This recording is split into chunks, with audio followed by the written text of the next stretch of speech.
Vou dizer uma coisa que talvez incomode alguns cristãos. Ainda existem crentes que acreditam sinceramente que a solução do Brasil está em Brasília. E por isso toda eleição, como numa espécie de um ciclo vicioso, acontece exatamente a mesma coisa. Cristãos brigam, famílias brigam, amizades acabam, tudo por conta de políticos. Mas eu pergunto, será se é errado ser de esquerda? Será se é errado ser de direita? Ou será que muitos cristãos estão cometendo um erro muito maior que votar errado?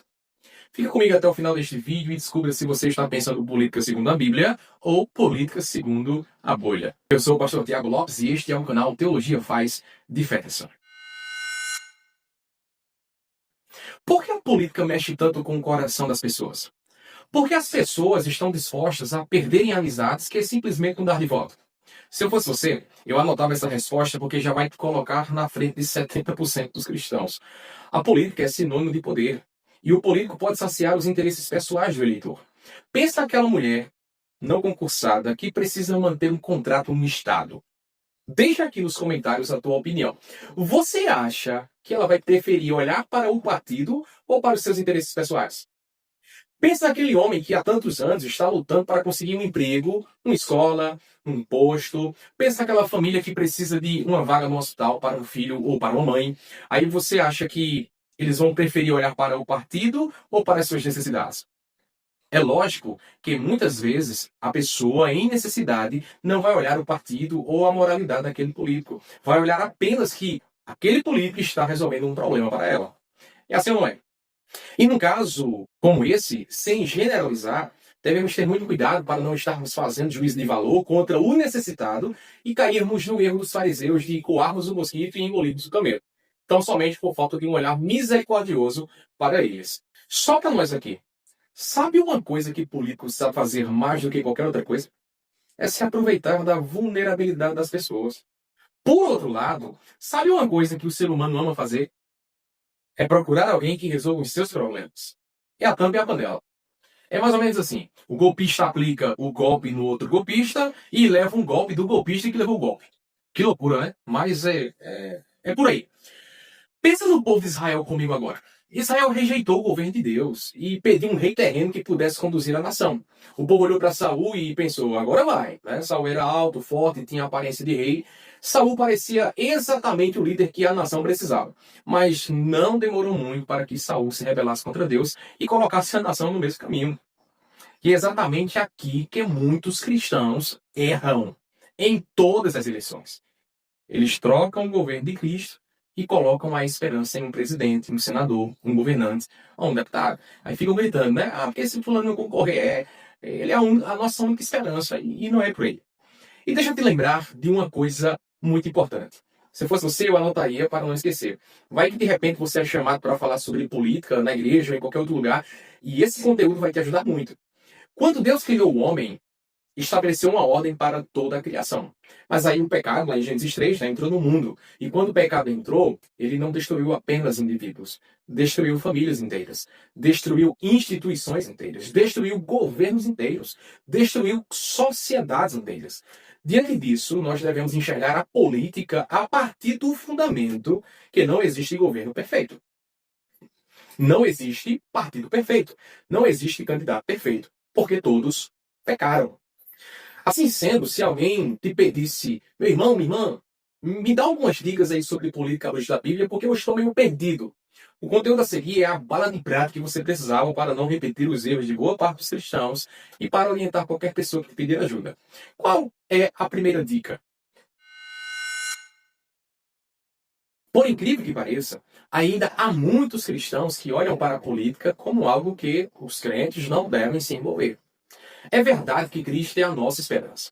Mas isso não significa que política não importa. Política importa. E importa muito porque ela foi estabelecida pelo próprio Deus na criação. Romanos capítulo 13, versículo 1 ensina que toda autoridade procede de Deus.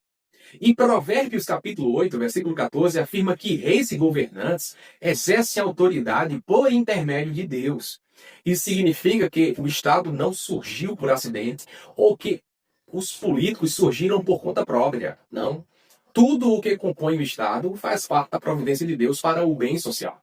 Mas como tudo não é somente flores, né? Qual é o problema aqui? O Estado foi criado por Deus, mas não foi criado para ser Deus.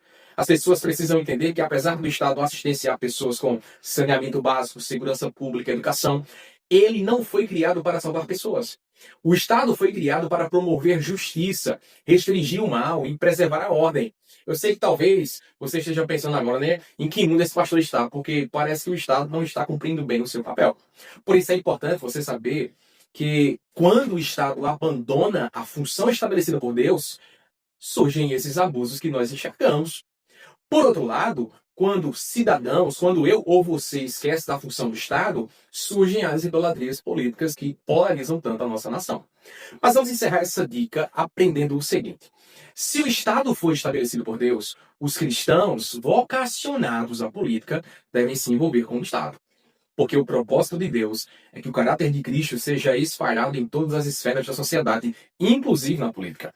E isso nos leva à nossa segunda dica. Anota aí.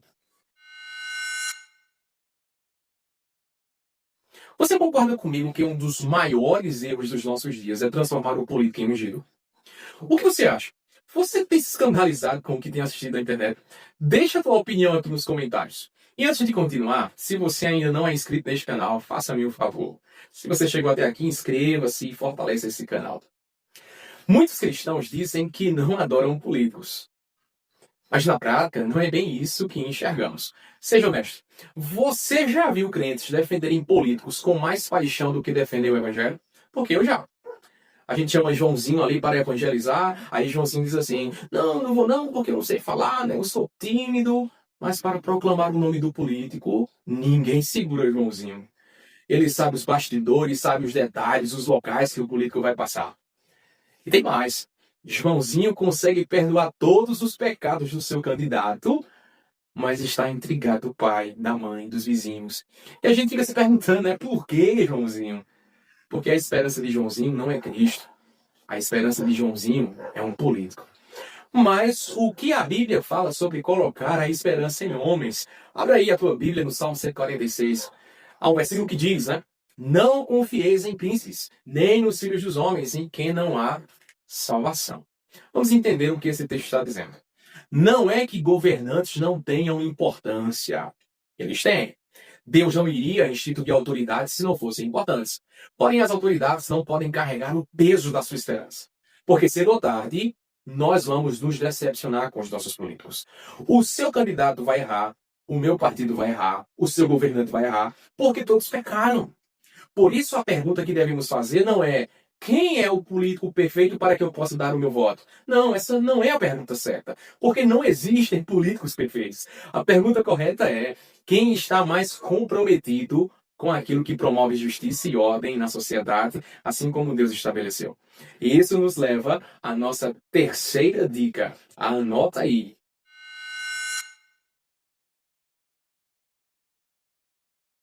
Chegamos à pergunta de milhões. Essa pergunta separa os adultos das crianças, separa os que estão entendendo o conteúdo daqueles que não entenderam foi nada. Como nós devemos escolher um político?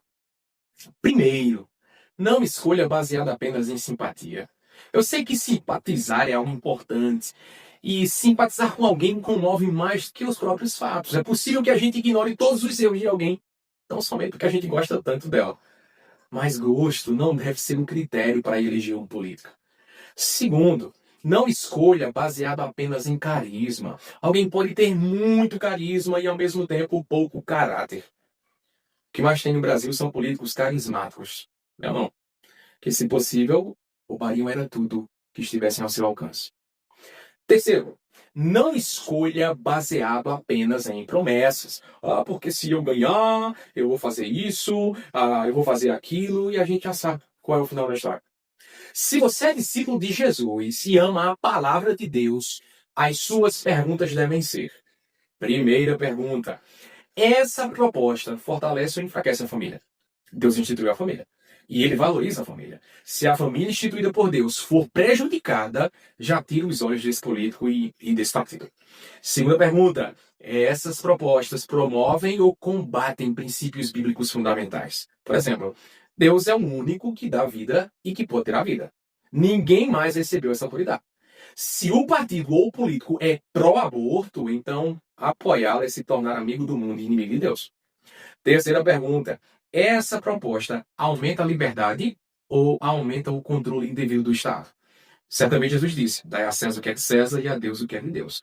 Aqui há uma separação clara da igreja e do Estado. O Estado não pode interferir na igreja. E isso serve também como referência que o Estado não pode sair da esfera que lhe cabe para interferir na esfera da igreja, da família, do nosso patrimônio ou da nossa propriedade.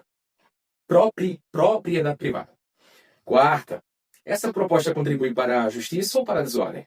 Deus é uma ordem. Uma sociedade sem regras é uma rebelião contra Deus. Se temos a oportunidade de votar a favor da ordem, não podemos negligenciar esse privilégio para dar o voto a um político desordeiro. Você acha que a liberação das drogas favorece ou desfavorece a sociedade?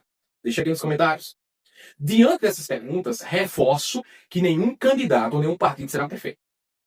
Mas alguns estarão mais próximos dos princípios bíblicos do que outros. E é aqui que o cristão deve exercer o seu discernimento. E a última dica é: existe algo que é muito fácil de esquecer nas eleições. Antes de sermos cidadãos de uma nação terrena, somos cidadãos do reino de Deus. Nós temos um rei, nosso reino é monárquico. E esse rei é Jesus Cristo. E isso muda toda a nossa forma de enxergar a política. Nossa identidade não está em partidos, nossa identidade não está em ideologias, nossa identidade não está em candidatos, nossa identidade está em Cristo. E é por nossa identidade estar em Cristo que é possível discordar politicamente de alguém sem transformar esse alguém em nosso inimigo. É possível que o cristão consiga participar da política sem idolatrá-la. É possível que o cristão perca uma eleição, mas não perca a esperança. Porque nossa esperança nunca esteve em Brasília. Nossa esperança está no trono dos céus, de onde aguardamos o nosso Salvador, o Senhor Jesus. Você pode digitar um amém? Só lembrando, o que aprendemos neste vídeo foi: o Estado foi instituído por Deus, mas o Estado não é Deus. Governantes são importantes, mas não são salvadores.